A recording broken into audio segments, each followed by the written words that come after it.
काय ग बाई, आज सकाळी सकाळी आपल्या भाजपाचे कार्यकर्ते घरी आले होते. हल्ली नुसते येत नाहीत तर आपण काय विकास कामं केली हे प्रत्येकाला समजावून सांगतात, अडचणी सोडवतात. हो ना.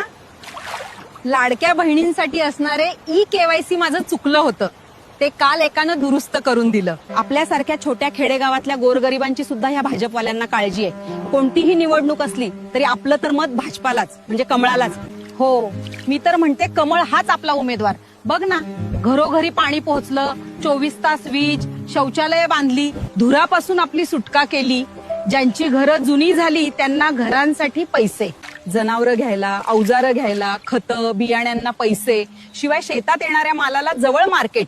आणखी काय पाहिजे आपल्याला? आपल्याला लाडकी बहीण म्हणून दरमहा जमा होणारी रक्कम आणि शेतकरी सन्मान निधी म्हणून दर वर्षाला भाजपाकडून म्हणजेच देवाभाऊकडून जमा होणारे प्रत्येकी 6,6 हजार रुपये. कमाल आहे या सरकारी डबल इंजिन सरकारची. म्हणून तर म्हटलं ना, जिल्हा परिषद आणि पंचायत समितीमध्ये भाजपाचं निवडून आलं म्हणजे थेट आपलं गाव जोडलं जाईल. अनेक योजना आणि प्रकल्प गॅरंटेड गावाकडे येतील.